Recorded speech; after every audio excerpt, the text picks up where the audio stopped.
pandemia que jamás uno pensaba que llegaría, uno se percata y se da cuenta que las cosas han cambiado. Bíblicamente hay una serie de cumplimientos proféticos. El Señor dijo que por causa de la maldad el amor de muchos se enfriaría, y se está cumpliendo. El Señor dijo que si Él no acortaría aquellos días, ninguna carne sería salva. El Señor dijo que vendrían falsos cristos y falsos profetas, pestilencias, hambre, mortandad por diferentes lugares, y se ha estado cumpliendo. El Señor dijo que este evangelio iba a ser predicado por todas partes del mundo, en todas partes del mundo, y después vendría el fin. Jamás en la historia la iglesia entendía que la predicación era a través de los evangelistas, los misioneros, los cultos que se llevaban al aire libre, etcétera. Y este cambio que ha llegado nos trajeron las plataformas sociales, y a través de los diferentes medios de comunicación social la iglesia ha ido predicando la palabra. Así que las diferentes plataformas han abierto una oportunidad para que la gente reciba el evangelio en todas partes del mundo, en cumplimiento de esa profecía escritural. La Biblia dice que en el postrer tiempo muchos apostatarían de la fe, abandonarían la fe, negarían al Señor siguiendo espíritus engañadores y doctrinas de demonios. Eso se está cumpliendo. Así que todo este momento de evento y de acontecimiento en esta etapa de pandemia, hemos visto cumplimientos proféticos, hemos visto cómo las situaciones han ido cambiando en el hogar, la familia, el gobierno, la iglesia. Es una nueva modalidad en todas las áreas. Y esos son procesos. Y a veces yo le pregunto al Señor, Señor, ¿por qué tú lo has permitido? Bueno, esos procesos nos llevan a transiciones, y las transiciones son necesarias. Así que cuando hablamos de transiciones o de cambios necesarios, entiendo que el Señor lo ha permitido, porque a través de este tiempo se han probado también muchas cosas.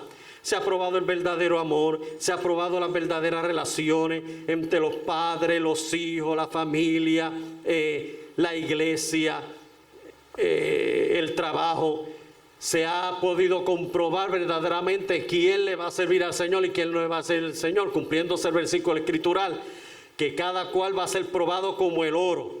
La obra de cada cual va a ser pasada por el fuego, y aquella que no permanezca se quedará. Mire, hermano, estamos en principio de dolores. Está el cumplimiento profético, y la iglesia tiene que estar lista y preparada para irse con el Señor.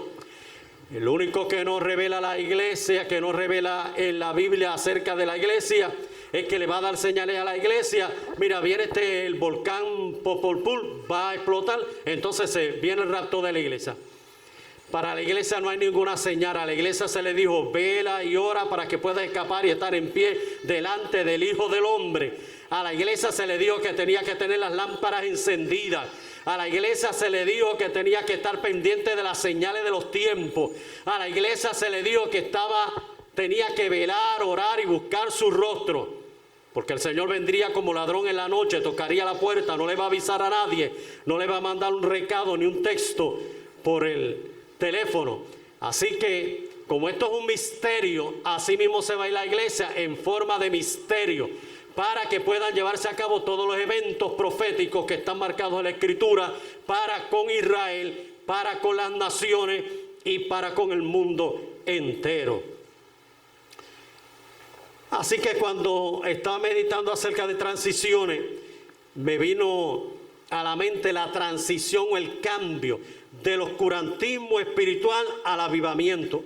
Porque todo esto de la pandemia lo que va a llevar a la iglesia es una reforma espiritual, un reencontrarse con Dios nuevamente, y de ahí vendrá el poderoso avivamiento que nosotros estamos pidiendo. No hay avivamiento si no hay humillación y no hay búsqueda de la iglesia. No hay avivamiento si no hay arrepentimiento y confesión de pecado. No hay avivamiento si entre la entrada y el altar se humillan, empezando los ministros de Jehová. Así que queremos avivamiento. Dios nos tiene que pasar por procesos o transiciones o cambios necesarios para un avivamiento espiritual. Y yo lo encontré en la transición en Israel en el tiempo de Samuel. Cuando se adoraba en Silo, y cuando trajo Samuel el avivamiento. Mire, cuando nosotros buscamos la Escritura nos habla a nosotros de ese proceso. Jueces capítulo 21, versículo 94. Esa condición espiritual que estaba el pueblo de Israel después del tiempo de Josué cuando gobernaban los jueces. Terminando el proceso de los jueces, la Escritura dice en Jueces 21, 24, en aquellos días no había rey en Israel y cada cual hacía lo que bien le parecía. Había una teocracia, un gobierno de Dios, pero lamentablemente la gente no estaba, Israel no estaba bajo el gobierno de Dios, hacía lo que bien le parecía, vivían alejados de Dios, cometiendo pecado en la idolatría, en la maldad, y el Señor tiene que traer unos mensajes poderosos para que el pueblo viniera al arrepentimiento, pero no así, no lo hicieron. En el tiempo que gobernaban los jueces, cada cual hacía lo que bien le parecía. Así que donde no hay rey, no hay gobierno, y donde no hay gobierno hay anarquía, y cada cual hace lo que bien le parece. A mí me parece que la Escritura dice que Jehová es nuestro rey. Por eso es que cuando usted lee el libro de Ruth, se encuentra a la familia de Elimelech. Elimelech significa Jehová es mi rey. Pero Elimelech no contó con su rey para tomar decisiones y llevó a su casa a la ruina y al desastre. Cuando Dios gobierna nuestras vidas, cuando Dios gobierna nuestro ser, las cosas son diferentes, porque entonces el que dicta las pautas y el que da sentido de dirección a nuestros pasos es el Señor. ¿Cómo se lleva a cabo el gobierno de Dios? El gobierno de Dios se lleva a cabo cuando uno acepta a Cristo como único y exclusivo Salvador, porque desde el principio era el gobierno de Dios, pero Satanás se metió, el hombre fue engañado y le cedió el dominio, el gobierno a Satanás. La Biblia llama rey y príncipe, le llama el príncipe de este mundo. Para el diablo y los demonios ese es su rey, ese es su príncipe. Para nosotros un diablo derrotado y fracasado, un ángel caído, que no tiene parte ni suerte, su destino es lago de fuego y azufre. Allí le entregó el gobierno, pero para eso vino Cristo. Cuando Cristo aparece, viene hablando acerca arrepentidos y convertidos. El reino de Dios se acerca, decía Juan el Bautista, y Cristo dijo, el reino de Dios entre vosotros está. Yo soy ese reino. Y no era otra cosa que el gobierno de Dios en el corazón del hombre. Y ese proceso se lleva a cabo cuando tú aceptas a Cristo como único y exclusivo Salvador. El Espíritu Santo hace una metanoia, un cambio de mente, de conducta, de parecer. Hay una transformación. Uno nace de nuevo. Entonces ya no me gobierno yo, sino que me gobierna el Señor. Por eso el apóstol Pablo dijo, ya no vivo yo, sino que vive Cristo en mí. Y lo que vivo ahora lo vivo para agradar al Señor. El gobierno de Dios en nuestro corazón. Si el Señor está en nuestro corazón, tú te debes dejar gobernar por el Señor y dirigir por el Señor y guiar por el Señor y hacer las cosas por el Señor. Si tú te gobiernas tú y haces las cosas a tu manera y a tu forma, lamentablemente está a decirte que no está el Señor gobernando. Está la vieja naturaleza. O nos gobierna el Señor o nos gobierna la vieja naturaleza. Si nos gobierna el Señor, hacemos las cosas que son del Señor, para el Señor y con resultados del Señor. Si hacemos las cosas a nuestra manera, producen muerte, pecado y maldad. Miren, aquellos días no había rey en Israel. Lo primero era que en aquellos días no había rey en Israel. Cada cual hacía lo que bien le parecía. Esa es una conducta del tiempo actual que nos ha tocado vivir. Usted le puede hablar del Señor. Yo creo en Dios. No es que creas en Dios. Es que te arrepientas y vivas conforme, dice la Sagrada Escritura, para que el gobierno de Dios se haga real en tu vida y el Señor dirija todos tus pasos, tu vida, tu familia. Lo segundo que dice la Escritura es, estoy hablando de esa atmósfera para que pueda producirse un cambio, una transformación. Esa atmósfera de oscurantismo espiritual que había en el tiempo de los jueces, que cada cual hacía lo que bien le parecía. Lo segundo es que los hijos de Elí eran hombres impíos. Mire cómo lo describe la Escritura. Número uno, no tenían conocimiento de Jehová.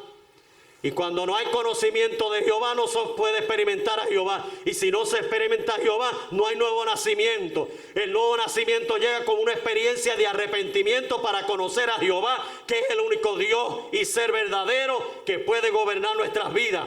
Así que los hijos de Elí no tenían conocimiento de Jehová. Estaban en el sacerdocio, eran los hijos del sacerdote, eran los hijos del líder, pero no tenían conocimiento de Dios. Pueden ser los hijos del músico, pueden ser los hijos del pastor, pueden ser los hijos del líder de la iglesia, de los diáconos de la iglesia, de los del cuerpo de consejeros, pero si no han tenido una experiencia con el Señor y no han nacido de nuevo, no conocen a Jehová y no van a andar en los caminos de Jehová. Esto no es una monarquía. Esto no es una sucesión. Lamentablemente algunas veces algunas personas piensan que los pastorados también y los puestos son sucesión. Yo fui el pastor, pues mi hija es la pastora. Yo fui el director de música, pues mi hija es la directora de música. Cuán equivocados estamos.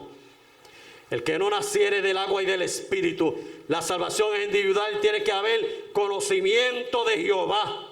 Pero ellos no tenían conocimiento de Jehová estando en la casa de Jehová. Eso me da a entender a mí que muchas veces se puede perder el tiempo en la casa de Jehová y no tener conocimiento de Jehová. Aquí has venido. Lo segundo que dice la Escritura es que violentaban ellos y todos sus ayudantes los sacrificios de Jehová, tomando carne y grasa de los calderos. O sea, tenían que esperar que se cumpliese la parte de los sacrificios. Entonces sacaban la carne cocida y se la llevaban a la casa. Pero los hijos de Eli dijeron: no, nosotros vamos a meter los garfios y vamos a sacar la carne, la mejor carne. Todo lo que salga en el garfio es de nosotros, violentando la palabra de Jehová. Pero es que las cosas no se hacen a mi manera, las cosas se hacen a la manera de Dios y conforme Dios lo ha establecido en sus santas y sagradas escrituras. Ellos menospreciaban las ofrendas de Jehová y los sacrificios. Y esto al Señor le incomodó. Esto al Señor le indignó. Lo tercero que hacían era que dormían con las mujeres que velaban a la puerta del tabernáculo. Había una carnalidad y pecado rampante. Ellos se acostaban con las mujeres que velaban el templo y como hacía lo que le daba la gana, por encima de él y su padre y por encima de todo el liderato que había, ellos hacían lo que bien les parecía. Había carnalidad y la carnalidad se manifiesta cuando uno viene en desobediencia a las normas y leyes establecidas. Así eran los hijos de Elí, hacían lo que querían, dormían con esas mujeres. Lo cuarto que nos presenta es que ellos no oyeron la voz de su padre. Elí le reclamó y le dijo: Dios mío, oigo por todo Israel que se está comentando acerca de ustedes. Ustedes, en otras palabras, ustedes tienen un mal testimonio y esto no fue lo que yo les enseñé. Mira a ver qué ustedes piensan hacer, pero ellos hacían lo que bien les parecía y no oyeron la voz de su padre. La Escritura dice: honra a tu padre y a tu madre para que tus días sean alargados. Y hay hijos desobedientes que no obedecen a los padres, que quieren hacer lo que bien les parece y su fin es destrucción. Y bajo la nueva modalidad que hay es que ya yo soy adulto y hago lo que yo quiero. Pues si tú eres adulto y haces lo que tú quieres, responsabilízate por lo que haces. Sí, porque la nueva modalidad es que dicen eso: yo soy adulto y hago lo que quiero. Pero cuando hacen lo que quieren, van a parar a la casa de mamá y papá. Dame el cuartito. Y uno, ¿verdad?, tiene misericordia y perdona, etcétera. Pero esa es la nueva modalidad de muchos de los jóvenes, que dicen: ya somos adultos y hacemos lo que queremos. Óigame, otra de las cosas que decían es, que nos presenta la Escritura, que blasfemaban el nombre de Dios. Blasfemaban el nombre de Dios, pisoteaban todo lo que era de Jehová, las cosas sagradas, los utensilios santos, el templo, la autoridad. No había respeto, no había nada. Todo era una blasfemia contra Dios y una total desobediencia. No solamente en aquellos días no había rey en Israel y cada cual hacía lo que le parecía. No solamente la familia de Elí, con las descripciones que le di, hacía lo que parecía. Lo tercero que nos presenta la Escritura es que escaseaba la palabra. Falta de dirección, de guianza, de caminar en la palabra de Jehová.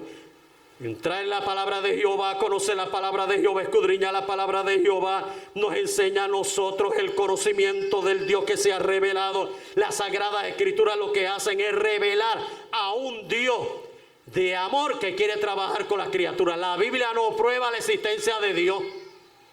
Esos ateos que se pasan, pruébame la existencia de Dios. Yo no pierdo mi tiempo con ellos. Pruébame que Dios existe. Yo no te voy a probar nada. La Biblia establece que hay un Dios. Tú lo tomas o lo dejas. Y las tres formas que tú puedes conocer a Dios, si quieres, si no quieres, pues no lo conozcas. Es a través de la naturaleza que los cielos cuentan la gloria de Dios. Es a través de la palabra, la Sagrada Escritura, el libro sagrado. Y es a través de su Hijo Jesucristo que vino a morir en la cruz del Calvario. Esas son las tres formas para conocer al Dios que se ha revelado. Lo otro que dice, no solamente escaseaba la palabra en aquel tiempo. Escaseaba la palabra era que no se señalaba la palabra, que no se predicaba la palabra, que no se ministraba la palabra. Estaba oyendo un predicador de Estados Unidos famoso que decía que muchas de las plataformas digitales se habían abierto, pero algunos lo habían utilizado para traer pantallas gigantescas y lucirse en un espectáculo ante el pueblo y ante los creyentes y ante el mundo como los más grandes, como los demás ministerios, con los demás títulos de apostolado, etcétera. Ahora se pusieron, no se conformaron con el apostolado, ahora son querubines. Ahorita se dicen que son dioses. Y decía este predicador evangélico de Estados Unidos, para eso no fueron diseñadas las plataformas.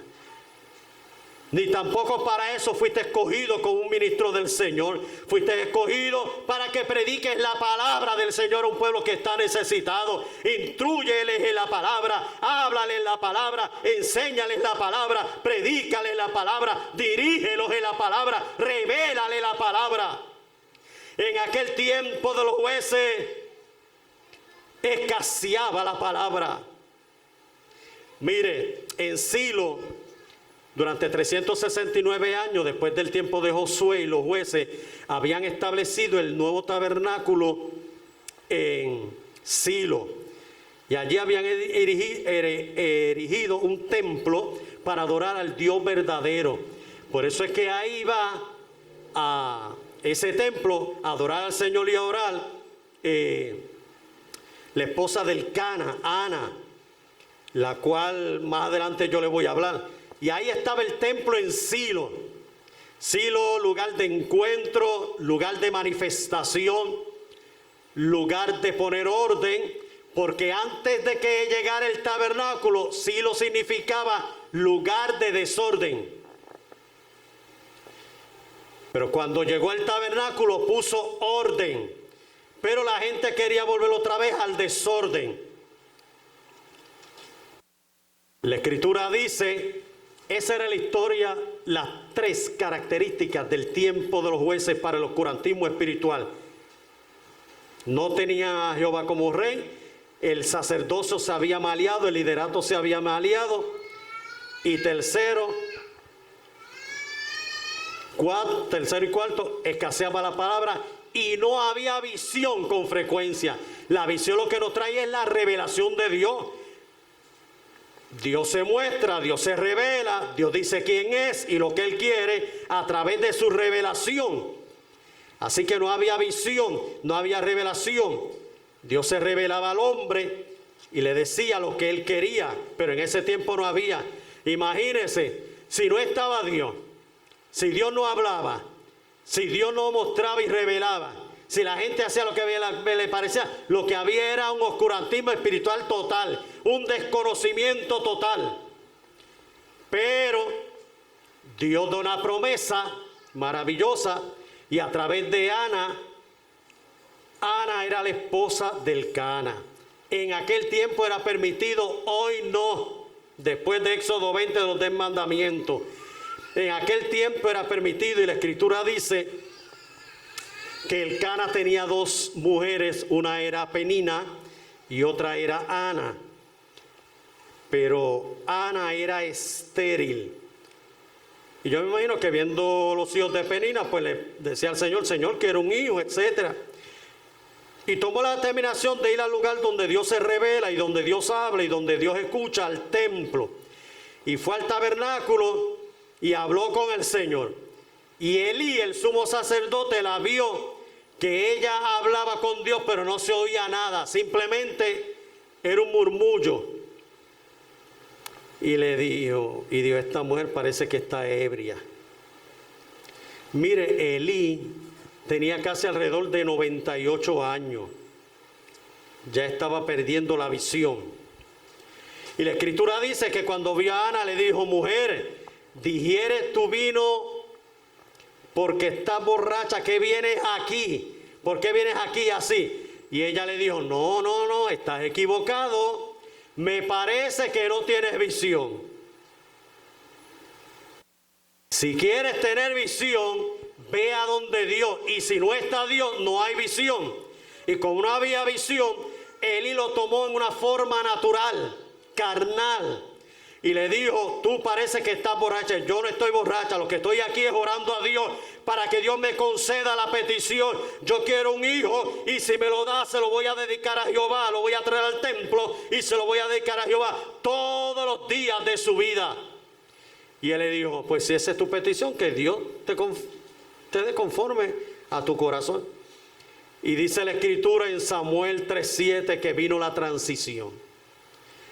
Aunque había oscurantismo y todo eso, tal parece que esto iba de mal en peor, Dios no iba a permitir eso.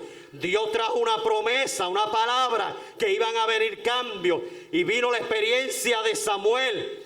Y Samuel, dice la escritura, que vino la madre y lo trajo al templo después de ser destetado y lo dejó en el templo. Y una vez al año subía a traerle un manto.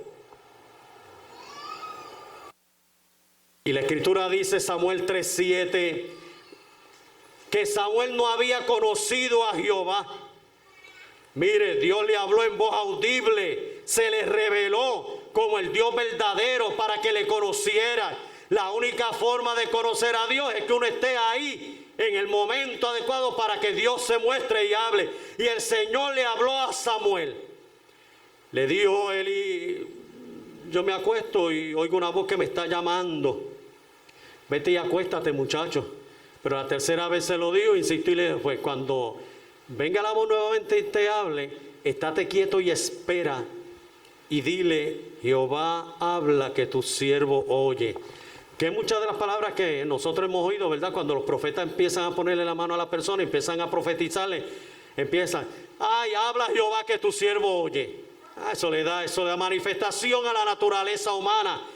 Nunca diga eso cuando alguien Dios lo está usando para hablarle. Manténgase callado y oiga. Tampoco es tiempo de hablar en lengua, ni de brincar, ni de saltar. Es tiempo de oír. Porque muchas personas después vienen, ¿y qué fue lo que me dijo el Señor? La próxima vez tráete una grabadorita y cuando pase al altar por la grabadora y oye lo que el Señor te dijo, pero no te lo voy a decir. El Señor le habló. Lo segundo que pasó estoy hablando lo contrario a los hijos de Elí, de Samuel. Lo segundo que pasó, que no le había sido revelada la palabra. Esas dos expresiones las da de cantazo la escritura. Samuel estaba en el templo, pero no conocía a Dios, ni le había sido revelada la palabra. Así que, no solamente ahora oye la voz de Dios y se le revela, sino que le habló del futuro de Elí y de la casa de Israel, lo que él iba a hacer. Ahí me gusta porque la escritura dice las características que da de Samuel. Samuel crecía en conocimiento, servía a Jehová con pasión en el templo, ministraba a Jehová delante de Elí. Jehová estaba con él. Esas descripciones no las doy yo, las da la escritura. Jehová estaba con él. No dejó sin cumplir ninguna de sus palabras, dice las Sagradas Escrituras. Todas las palabras de Samuel se cumplieron al pie de la letra.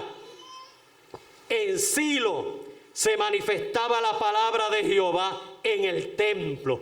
¿Dónde se manifestaba la palabra de Jehová? En el templo. ¿Dónde Dios se revelaba? En el templo.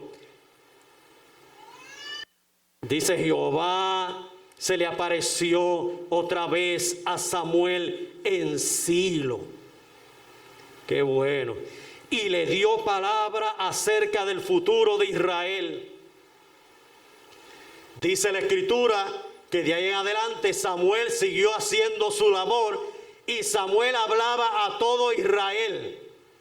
Samuel le hablaba a Israel que la palabra de Jehová, tenía palabra de Jehová, tenía la autoridad de Jehová y tenía testimonio delante de Jehová y de los hombres. Así que Samuel hablaba delante de todo el pueblo con la palabra, con la autoridad que le había sido delegada por Dios y con el buen testimonio que guardaba sin mancharlo. Y dice la Escritura que todo Israel le oía. Mire, cuando esto aconteció, que los hijos de Elí hicieron lo malo y no los regañaba ni nada, los tenía que destituir de las posiciones, punto, y se acabó, así fueran los hijos.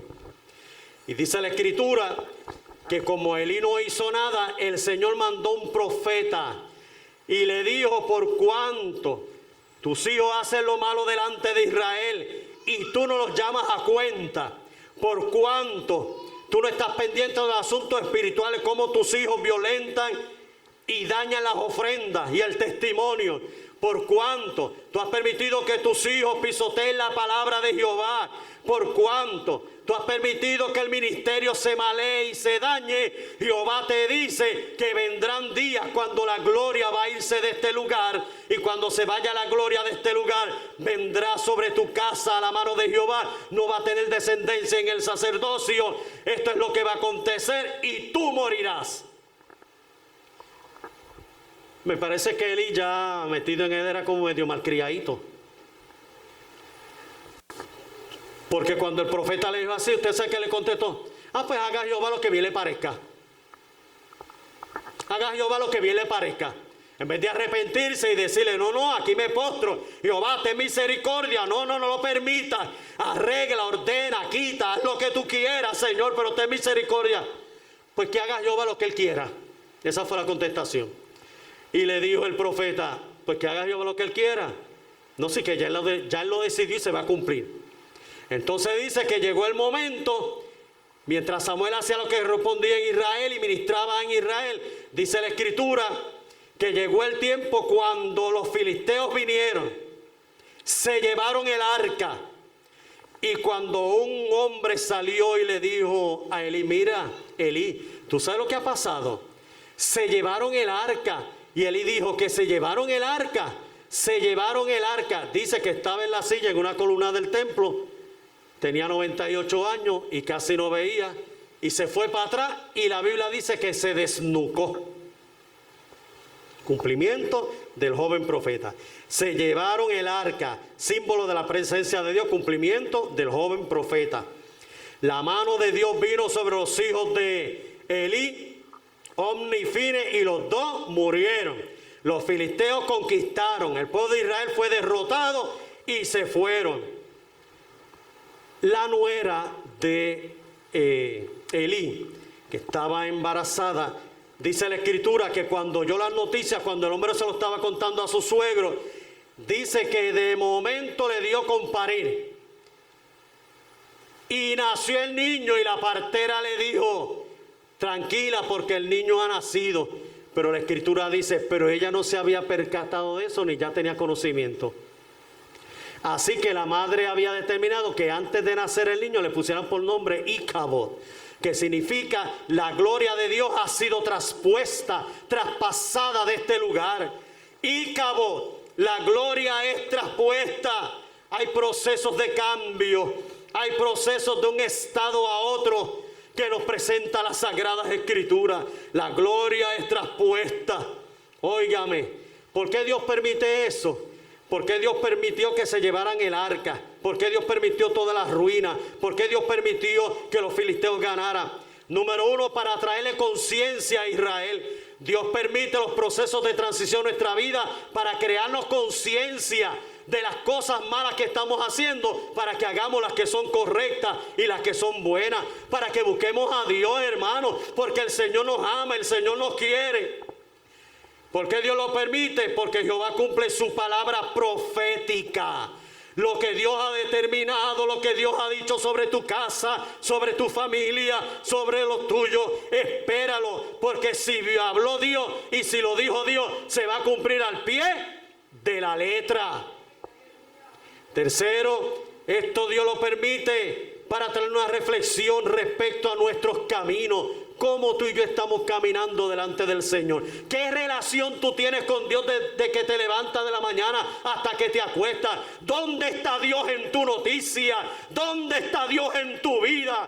Y Dios permite esto para reflexionar. ¿Dónde estamos caminando? Hay caminos que al hombre parecen derechos, pero su fin son caminos de muerte. Mira a ver si estás en el camino, como dijo el apóstol Pablo. Caminad en el Espíritu, andad en el Espíritu, vivid en el Espíritu. Este caminar no es fácil, pero con el Señor se puede. Y la Escritura dice que por más torpe que sea y ande en este camino, no se extraviará. Gloria, gloria.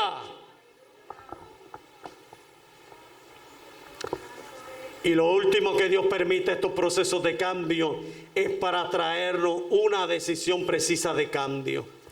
De que tú te decidas a cambiar. Pero mire, del dicho al hecho hay un gran trecho, y un dicho sin hecho no tiene provecho. En otras palabras, tras la palabra, la acción. Tras el verbo, la acción. Yo quiero decidir a cambiarme. Pues toma la decisión a cambiar, a dejar aquellas cosas que no le agradan al Señor y a seguir al Señor sirviéndole en espíritu y en verdad.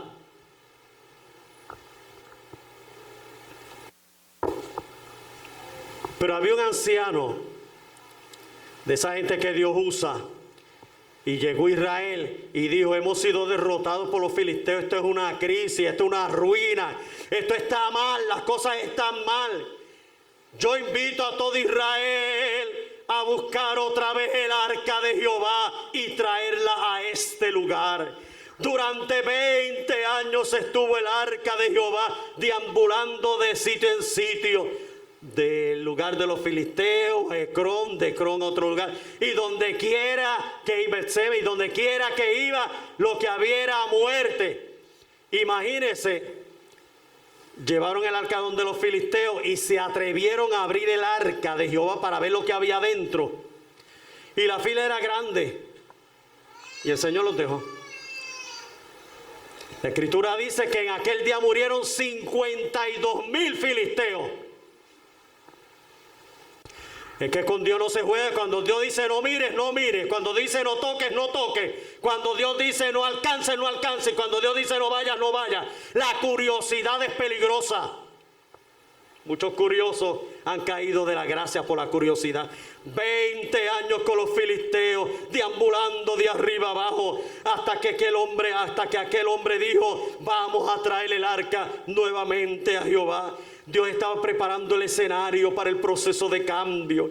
Elí representaba oscurantismo espiritual. Elí representaba en sus hijos desobediencia, deslealtad, alejamiento. Pero Samuel representaba y hablaba de esperanza, de futuro, de oportunidad, de gloria, de cambio, de renovación espiritual, de transformación en la vida del pueblo de Israel. Mire, el arca deambuló hasta que los filisteos dijeron: mira, ya no podemos más, vamos a devolvérsela allá. Y cuando la devolvieron, uno de los capitanes le dijo: pues si tú la devuelves, remunérale, porque tú causaste mucho mal a Israel. Durante estos años se ha causado mucho mal. Devuélveles en plata y en oro todo este tiempo. Y ellos hicieron uno, no me pregunte a mí por qué está ahí, yo todavía me lo pregunto y no sé por qué. Ellos hicieron unos ratones de oro y unos tumores de oro en bolsa, en cantidades. Lo echaron en una caja, lo pusieron al lado del arca y mandaron a que lo llevaran. Déjalo hasta donde llegue. Y el arca, los bueyes siguieron llevando el arca. Y paró el arca en Kiriat Jearim. Samuel le dijo al pueblo: ha llegado el arca. Y usted sabe que me fascina la expresión que la Escritura dice: el pueblo suspiraba para que el arca fuera traído nuevamente a Israel. Porque la ruina y el fracaso está cuando Dios se va. Y cuando Dios se fue, todo fue arruinado, el pueblo, todo iba de mal en peor. Pero cuando decidieron, reflexionaron y tomaron la determinación de servirle a Jehová, llegó a adquirir el arca. Y la Escritura dice que Samuel le habló al pueblo. Y cuando le habló al pueblo, el pueblo que suspiraba por el arca de Jehová se tranquilizó. Y dijeron: serviremos a Jehová. Samuel le dijo: si ustedes quieren que Dios bendiga de aquí en adelante y haya un proceso de cambio, una renovación espiritual, un cambio espiritual, y venga la gloria de Jehová otra vez de Israel, ustedes tienen que hacer una cosa: tiene que haber limpieza. Y esa limpieza comienza fuera la idolatría. Todo aquello que tome el lugar de Dios, sácalo. Termino. Tiene que haber arrepentimiento de parte de ustedes. Tiene que haber una conversión genuina a Jehová. Tiene que haber humillación para que el Señor les oiga. Dedíquense en su corazón a servirle a Jehová durante todos los días. Sed sumisos ante Él y servidle. Y yo les aseguro que si ustedes hacen estas cosas que les he dicho, el Señor llegará y los librará de los enemigos. No más filisteos. Si hay presencia de Dios, se va el diablo. Estás vencido, Satanás, tú estás vencido y tú no puedes luchar conmigo, porque yo he visto la gloria de un Dios vivo. Me imagino que cantarían en aquel tiempo así, ¿verdad? El pueblo dirá que estaban cantando y adorando al Señor. Qué tremendo. Un hombre como Samuel, dedicado a Jehová, amaba a Jehová, servía en el templo, crecía en gracia y en conocimiento delante de Dios y delante de los hombres. Un sacerdote fiel, actuaba y obraba conforme al corazón de Dios y a sus deseos. Su caminar con dedicación y firmeza y perseverancia, una vida limpia de testimonio y una relación profunda con el Dios de Israel. Esas eran las características de la vida de Samuel.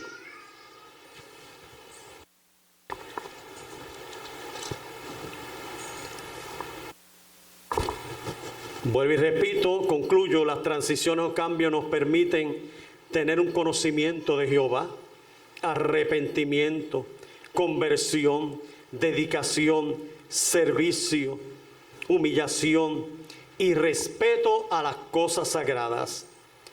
Finalmente, los procesos, transiciones son necesarios para llevarnos a una reflexión profunda, para decidir en nuestra vida si volvemos a Jehová o seguimos en nuestros propios caminos.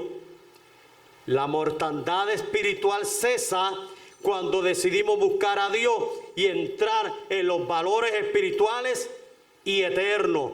Dios siempre nos estará esperando con los brazos abiertos. De un tiempo de oscurantismo como el tiempo de Elí, a un tiempo de gloria como el tiempo de Samuel. Pero hubo una transición, fue dolorosa, pero necesaria para traer reflexión al pueblo. Y Dios permite ciertas cosas en nuestra vida y en este ambiente que tenemos de pandemia, etcétera, para traer transición, cambio a nuestra vida. Es cuestión de nosotros reflexionar. Porque durante este tiempo como que hay gente que se ha olvidado de Dios. Dios no existe para ellos ya. Otros lo toman como algo apocalíptico, es el fin. Pues si es el fin, pues comamos y bebamos que mañana moriremos. No, este es un tiempo para acercarnos más a Dios, para buscar más el Señor, para tener conocimiento, para arrepentirnos, para convertirnos, para buscar las cosas sagradas y esperar. Lo que va a suceder ya Dios lo tiene determinado desde antes de la fundación del mundo. Bueno, no dijeron que en septiembre 6 iba a haber un terremoto mundial que iba a rajar el mundo por la mitad. ¿Dónde está el profeta que lo dijo? El niño de la India, donde hay paganismo e idolatría. Yo le quiero un profeta que vive en el altar y viva delante de la presencia de Dios.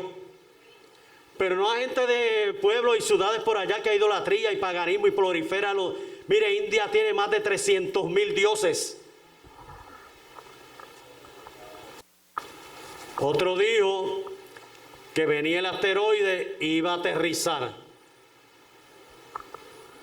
¿Dónde está el asteroide? ¿Dónde está el terremoto? Eso es bíblico. Pero usted sabe, cuando Dios vaya a hacer algo, no va a llamar a nadie para decirle, vete y di por el mundo mañana que va a venir un terremoto. Cuando venga, va a venir, punto y se acabó. Y el que esté preparado, se libró, y el que no esté preparado, lo agarró. Por eso es que estar preparado, porque no sabemos. Y si no acontece, pues el Señor se lleva a la iglesia. Y si no, pues estaremos listos y preparados para ser instrumento de bendición para otros que tanto lo necesitan en esta hora. Puesto de pie, vamos a orar. Y finalizamos.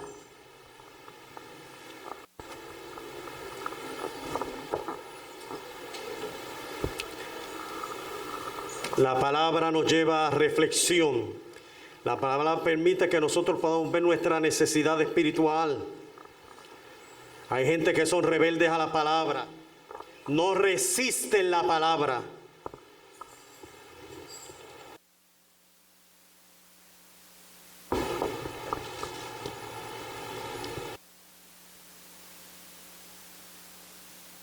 Si hay gente que no resiste la palabra, contra Dios están peleando. Y se pelean contra Dios. Lo mejor de esto es la humildad y la obediencia a la palabra. Quizá a usted no le pueda agradar el mensajero, no le caiga bien, pero préstele atención a la palabra, porque esa es la palabra del Señor. Padre, te doy gracias. Tu palabra es como martillo que quebranta la piedra. Tu palabra es como espada de dos filos que penetra hasta partir el alma y discierne los pensamientos y las intenciones del corazón. Yo te doy gracias en esta mañana, Señor, porque tú has permitido que estemos en tu casa, en este lugar santo. Hemos adorado tu nombre, Señor, hemos reconocido tu grandeza, reconocemos tu poder, tu señorío sobre nuestras vidas. Tú eres el Señor de nuestras vidas, tú atalayas nuestras vidas y te damos gracias. Hemos podido, Señor, cantar a la gloria de tu nombre, porque a través de los cánticos cantamos los hechos y los portentos que tú has hecho, no solamente en nuestra vida, sino en la vida de tantos y en la vida de Israel. Señor, un Dios que te has manifestado en la historia para trabajar con la historia y con el hombre. Un Dios que brinda oportunidades, un Dios que le brinda oportunidad a la iglesia en un tiempo de pandemia tan difícil como este que nos ha tocado vivir, donde hay tantos creyentes que están deseosos de adorar y bendecir tu nombre y no pueden hacer por el comunismo y otros. Yo te pido que tú bendigas tu iglesia, yo te pido que bendigas tu pueblo. Te pido que bendiga a los creyentes en esta casa en una manera especial. Todos los que se llegaron aquí hasta este lugar para recibir tu palabra, que tu palabra les fortalezca y les anime para seguir hacia adelante. Empodéralos en el Espíritu de tal manera que tu palabra los impulse para vivir la experiencia de la vida cristiana y dar un buen testimonio a sus comunidades. Que cada día tu palabra llegue a este lugar y sea de medicina, de bálsamo a nuestras vidas. Tu palabra sana, tu palabra orienta, tu palabra guía. Señor, gracias por tu palabra, gracias por los cánticos, por las alabanzas.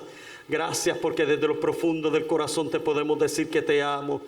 Señor, y vamos a decir como Josué, yo y mi casa serviremos a Jehová.